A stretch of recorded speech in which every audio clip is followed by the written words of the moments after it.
Ce journal vous est proposé par EasyChat de Telegram d'Equity Bank Congo. Top Congo FM 88.4, première radio d'information en République démocratique du Congo. Le dossier parc agro-industriel de Boukangalonzo, la question de la levée des immunités du sénateur Matata Ponyo figure parmi les points à l'ordre du jour de la plénière de ce vendredi au Sénat, mais un huis clos est décrété avant débat sur le cas Matata Ponyo. Top Congo FM. État de siège en Ituri et au Nord Kivu, le gouvernement sollicite une prorogation de 15 jours au sénateur. La ministre de la Justice, Rose Mutombo Kiese, qui était au Sénat ce vendredi, a relevé quelques résultats positifs enregistrés dans les provinces en état de siège. Top Congo FM. Troisième vague de la COVID-19 en RDC. La nouvelle a été annoncée hier par le ministre de la Santé. Déjà, il y a quelques inquiétudes exprimées dans les milieux de l'enseignement.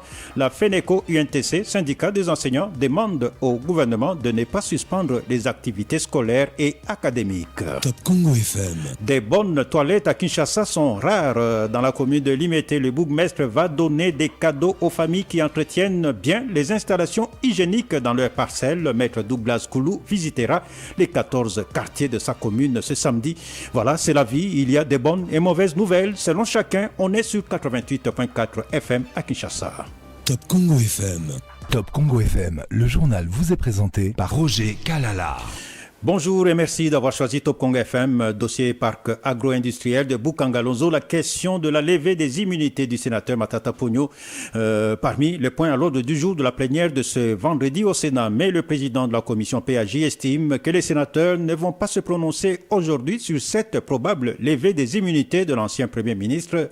Jean Bakomito a indiqué par ailleurs que la prorogation de l'état de siège et l'élection du vice-président du Sénat sont également les autres matières au programme de la plénière de ce vendredi. Le sénateur Jean Bakomito a été joint au téléphone par Barik Bouema.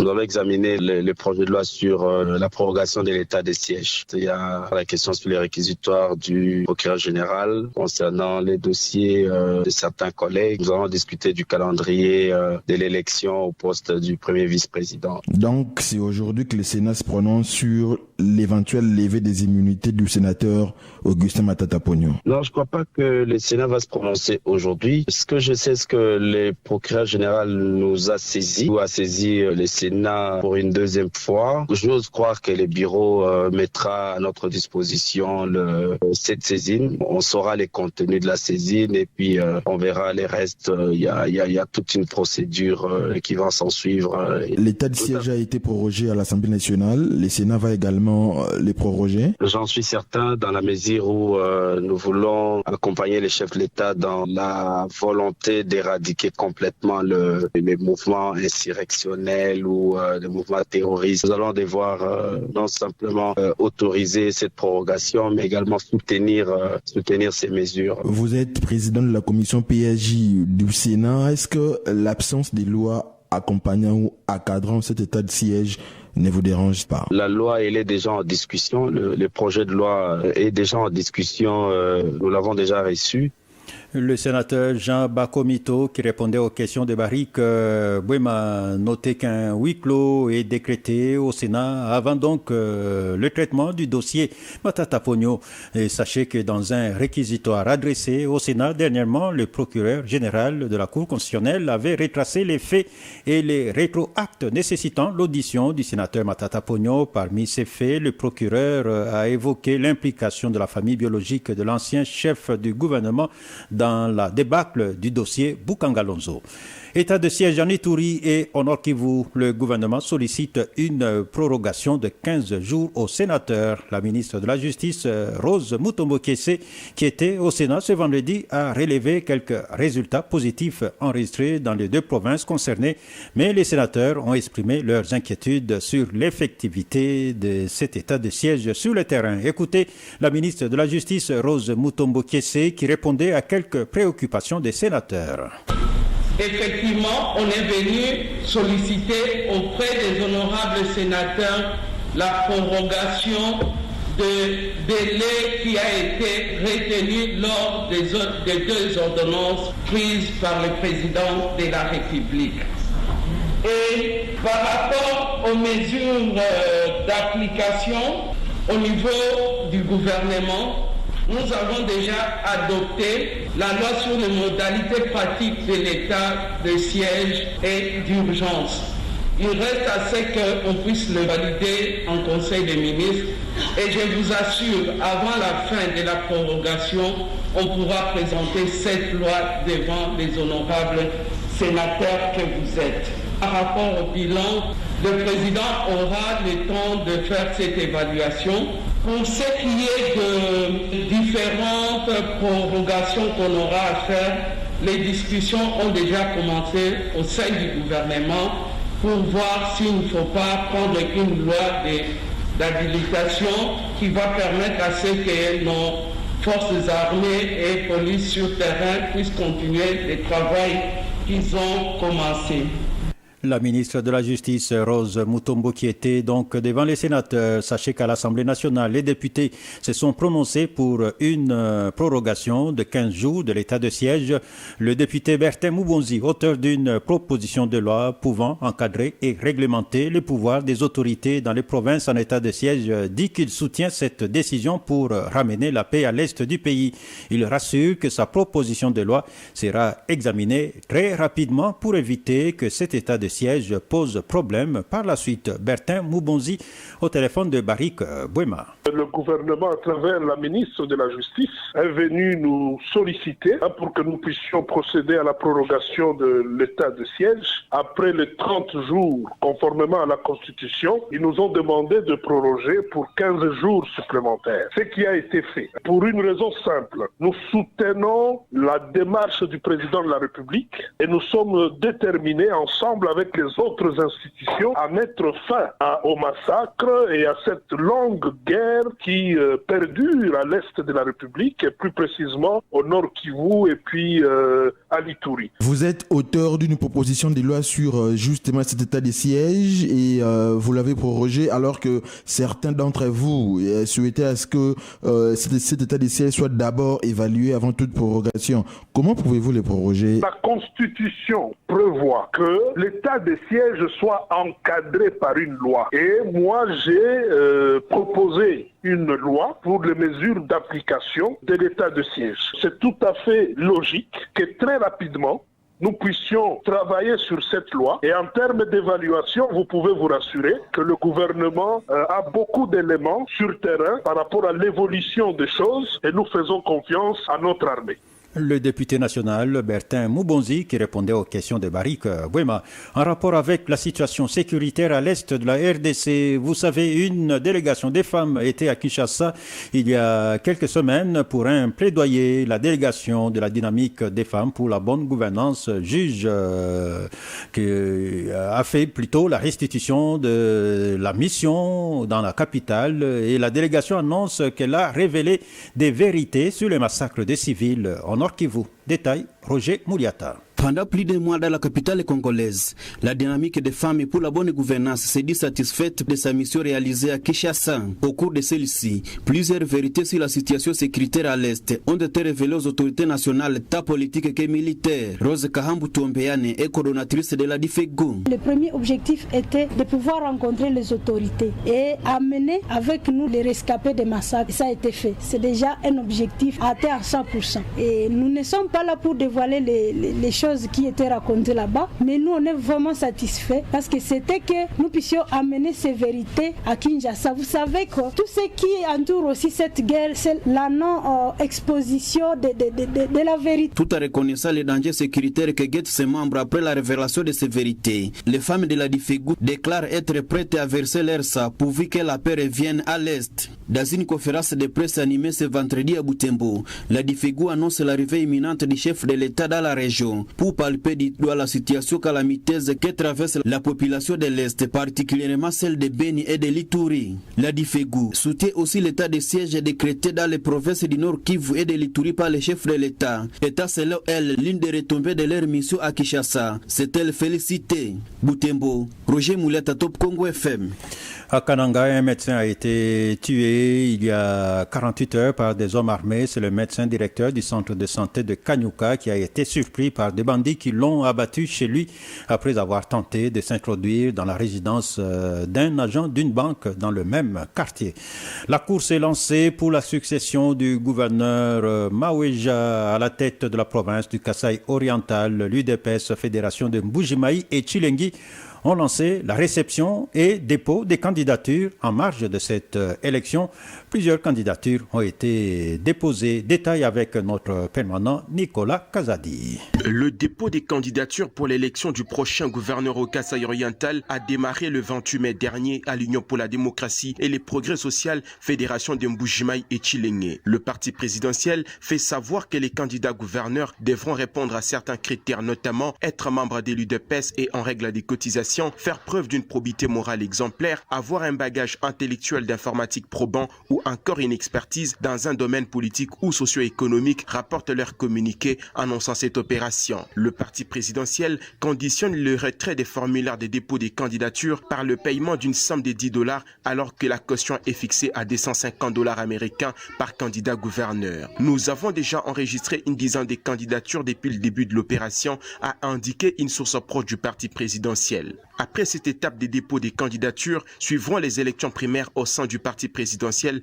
afin d'avoir un seul candidat UDPS à présenter à l'élection de gouverneur. Cette opération au sein de l'UDPS semble enterrer les espoirs de l'un des leurs qui a été déchu pour incompétence et mégestion par les élus provinciaux. Signalant que le futur gouverneur attendu par la population, qui visiblement déçu dans ses attentes selon la société civile locale, devra remplacer le gouverneur Jean Maweja éjecté de son fauteuil depuis le 1er avril 2021.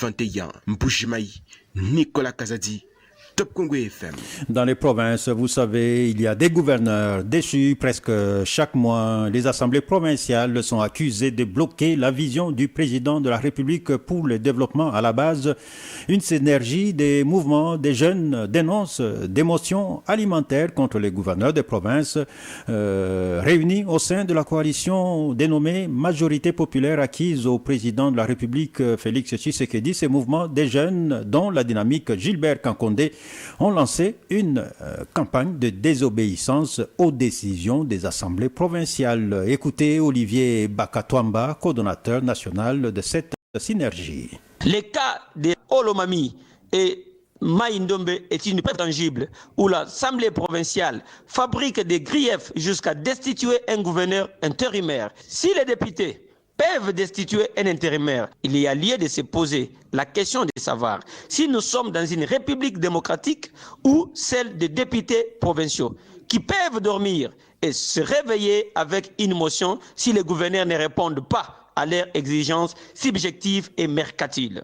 Nous, la majorité populaire acquise au président de la République, une synergie regroupant plus de 100 organisations de la société civile engagées, allons faire bloc pour siéger aux assemblées provinciales qui bloquent la vision du chef de l'État dans leur province, jusqu'à ce que la proposition faite par le VPM honoraire, son Excellence Gilbert Kankondé, de surseoir toute motion pendant 2 ans au sein des assemblées provinciales soit traitée. Nous lançons à ce jour une désobéissance générale aux décisions des assemblées provinciales. Le cas du gouverneur Paul Poutou et Denis Ngandou reste notre cas pilote. Nous demandons à ces derniers de continuer à travailler comme gouverneur et intérimaire jusqu'à l'organisation des élections du nouveau gouverneur. Les avions peuvent décoller et atterrir à l'aéroport de Kavumu, fermé pour éviter les dégâts de l'éruption du volcan Nyiragongo. L'aéroport de Bukavu au Sud Kivu est de nouveau opérationnel depuis hier, selon le ministre des Transports Chérubin Okende, qui a annoncé la nouvelle dans un communiqué. Les données recueillies sur place et les analyses du bulletin spécial du centre de surveillance de Toulouse en France renseignent une nette amélioration donc de la situation car les nuages de cendres volcaniques se dirigent plutôt vers l'est. L'aéroport de Goma pendant ce temps au Nord Kivu reste fermé. Et concernant la prise en charge des déplacés de Nirangongo, la société civile dresse un bilan peu reluisant faisant état de détournement des biens des sinistrés. Selon Mambo Kawaya, responsable de ces organisations, il y a gonflement des nombres des familles sinistrées, d'effectifs et des détournements orchestrés par certains responsables. Ce constat a été fait dans plusieurs sites, dont ceux de Kibumba. On l'écoute, il a été joint au téléphone par Trésor Kiyombo. Cela a été constaté depuis qu'il y a eu l'arrivée donc du premier lot au sinistré, c'est-à-dire quand la société productive était venue se déplacer, c'est là où on a commencé à enregistrer ces dégâts, notamment où certains chefs bénéficient, ou soit c'est taille la part du lion, allié place des sinistrés, là où peut-être le comité qui est censé enregistrer s'est déplacé aussi, qui donne des listes avec des petits, parfois là où il y a des villages qui ont perdu seulement 18 maisons, ou soit 40 maisons, et les chefs donnent la liste de plus de 500 à 600 maisons. Donc il y a trop des anomalies que la société civile est en train de travailler là-dessus. Où sont localisés en grande partie les sinistrés? En grande partie, les sinistrés sont localisés au niveau du groupement Kibumba, précisément à l'EPKMB. Et c'est le site qui crée vraiment beaucoup de problèmes. Donc là où il y a vraiment trop de discussions, trop de problèmes, trop de trop de détournements. C'est un site qui nécessite vraiment l'implication de l'autorité compétente pour sauver les vies des sinistrés qui sont là. Mambo Kawaya de la société civile au téléphone de Trésor Kiyombo. Fièvre typhoïde dans le territoire de Popokabaka, dans la province du Congo. On parle déjà de 375 cas, dont 17 décès enregistrés depuis le début de cette année. Une campagne de sensibilisation sera lancée la semaine prochaine pour lutter contre cette maladie, d'après le chef de division provinciale de la santé, Aimé Kayolo. Il a été joint au téléphone par Jonathan Messa. C'est depuis la première semaine de l'année 2021 qu'on a constaté des cas qui montaient, des flambées de suspicion de fièvre typhoïde, des patients qui se plaignaient de douleurs de ventre, de fièvre, de céphalée, d'anorexie, asthénie et même de ballonnement abdominal, parfois avec des constipations et des nausées. 365 cas aujourd'hui à la 21e semaine. Il y a 17 décès, dont 10 en post-opératoire. Nous renforçons la sensibilisation en demandant à la population de bouillir l'eau de boisson, de bien cuire les aliments et ne pas consommer les aliments exposés à l'air, surtout les types de poissons appelés communément makwala qui est vraiment en vogue là-bas à Popokabaka. Le gouvernement provincial a pensé lancer une campagne, vraiment une campagne avec beaucoup de sensibilisation la semaine prochaine, avec une équipe de Médecins sans frontières qui va nous accompagner, qui a à son lot une bonne quantité de médicaments pour au moins 100 malades, même pour les cas de paludisme. Des propos recueillis par Jonathan Messa. Troisième vague de la Covid-19 en RDC. La nouvelle a été annoncée hier par le ministre de la Santé. Kinshasa, vous le savez, est l'épicentre de la maladie en RDC depuis la première vague de la Covid-19. Dans la ville, on n'observe pas les gestes barrières au marché et dans les arrêts de bus où il y a du monde. Et certains habitants de Kinshasa, comme dans la commune de Ngaliema, n'ont pas caché leur inquiétude. Des propos recueillis par Merveille Bokelo. Je suis au courant par la voie des ondes, juste que nous nous habituons déjà avec ça. D'ailleurs, c'est une maladie que nous sommes appelés à vivre avec ça. Et puis, on respecte déjà les gestes barrières. Je ne pense pas qu'avec la troisième vague, il y aura d'autres gestes barrières qu'on va ajouter. Ce sont toujours les premiers que nous continuons à observer. Je suis sous-informé. Je demande si réellement cette Covid avait existé ici. Aux journaux, on nous annonçait déjà l'arrivée de la troisième vague du corona. Sinon, moi, je me protège par rapport à la maladie. On a très peur parce qu'il y a autant de gens qui sont morts à la Covid, particulièrement à ma famille. Il y avait une tante là qui était morte. Pour la troisième vague, je l'ai su hier dans un groupe WhatsApp. En principe, je ne respecte pas les gestes barrières parce que je ne crois pas à l'existence de la maladie. Souvent, comme par exemple, j'utilise les cache-nez si c'est nécessaire. Ça veut dire si c'est obligatoire, peut-être les transcours, c'est obligé parce que si j'en ai pas, je ne peux pas entrer dans les transcours. D'autres bâtiments administratifs. Mais quand je suis avec mes amis, je suis seul, je n'utilise pas. Les avis de la population à Kinshasa et déjà il y a aussi des inquiétudes exprimées dans les milieux de l'enseignement. La FENECO-UNTC, syndicat des enseignants, demande au gouvernement de ne pas suspendre les activités scolaires et académiques qui risquent de perturber la bonne poursuite de l'apprentissage dans différents milieux éducatifs. Ce syndicat des enseignants appelle le ministère de l'EPST, de l'enseignement supérieur et universitaire et des affaires sociales avec le concours des syndicats et autres organisations de la société civile de mettre en place un protocole pour la poursuite des enseignements dans le pays.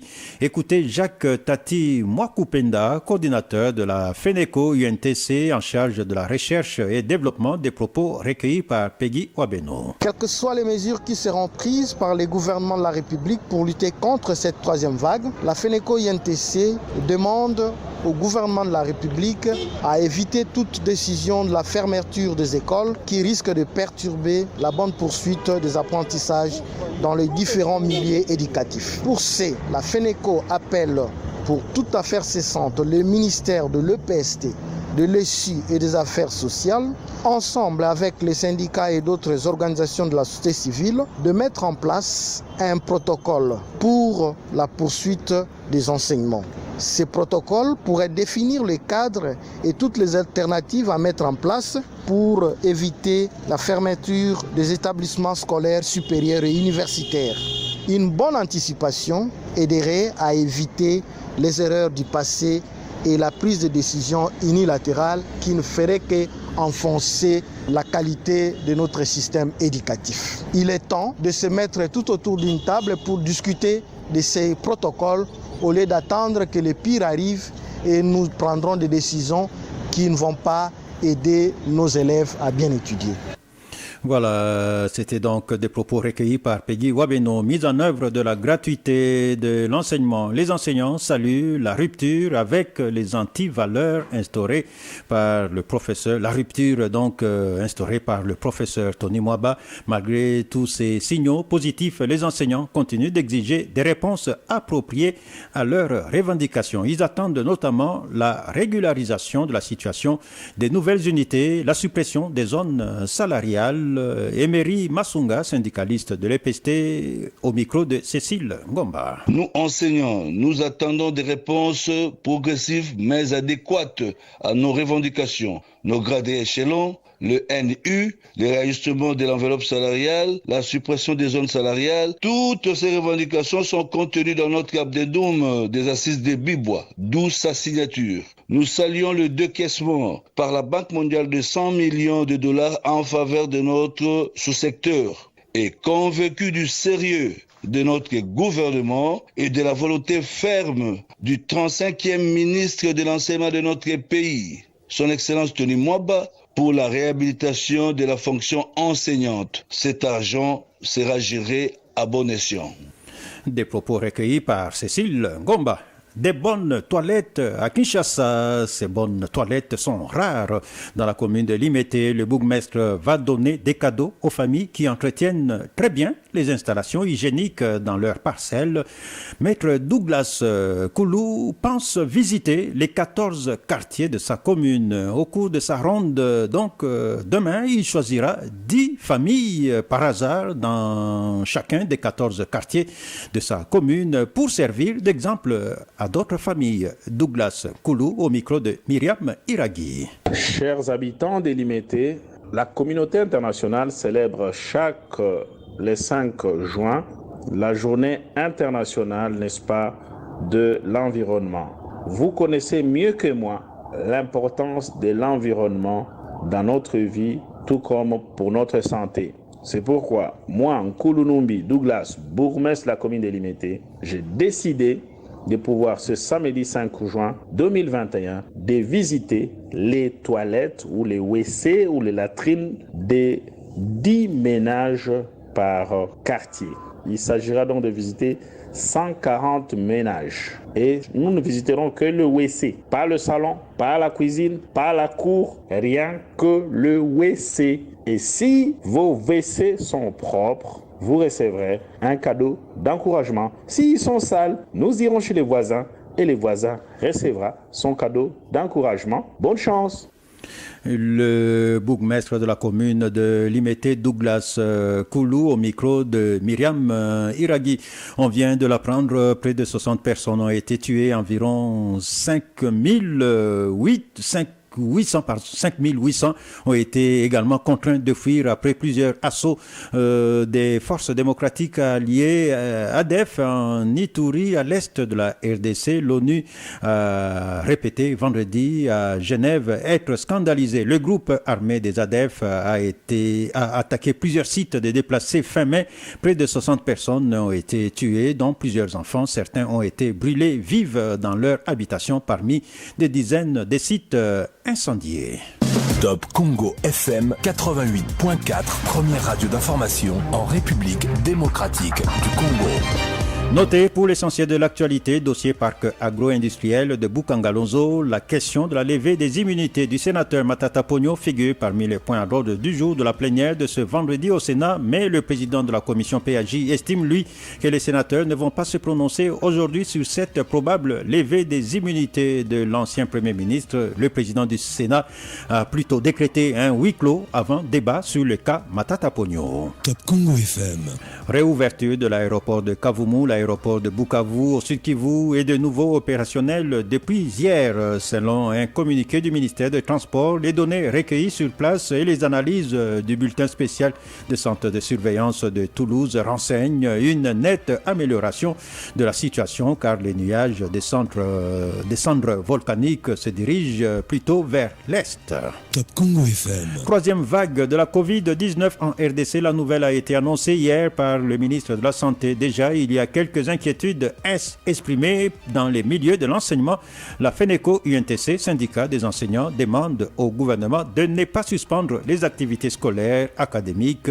Pour ce syndicat, le gouvernement doit mettre en place un protocole pour la poursuite des enseignements en RDC. Top Congo FM. Et des bonnes toilettes à Kinshasa. Ces bonnes toilettes sont rares dans la commune de Limete. Le bourgmestre va donner des cadeaux aux familles qui entretiennent bien les installations hygiéniques dans leur parcelle. Maître Douglas Koulou visitera samedi les 14 quartiers de sa commune. Ce samedi, un cadeau surprise d'encouragement sera remis à 140 familles. Top Congo FM. Ainsi s'achève ce journal qui porte les signatures de Trésor Kiyombo, Cécile Ngomba, Osé Manzanza, Barik Bwema, Myriam Iraghi et Merveille Bokelo. Journal réalisé sous la coordination de Peggy Wabeno et mis en onde par John Condé. Pour les images en direct sur YouTube, on avait Didi Binsika, Dani Zayobi et Patrick Mungongo. On est toujours avec vous. Vivez en paix. Restez à l'écoute de Top Congo FM. 5 éditions, 18 bulletins d'information. Top Congo FM 88.4, première radio d'information en République démocratique du Congo. Une rédaction en contact permanent avec ses auditeurs. 080 812 812. Information avec Top Congo FM 24h sur 24, 7 jours sur 7. Ce journal vous a été proposé par EasyChat de Telegram et Equity Bank Congo.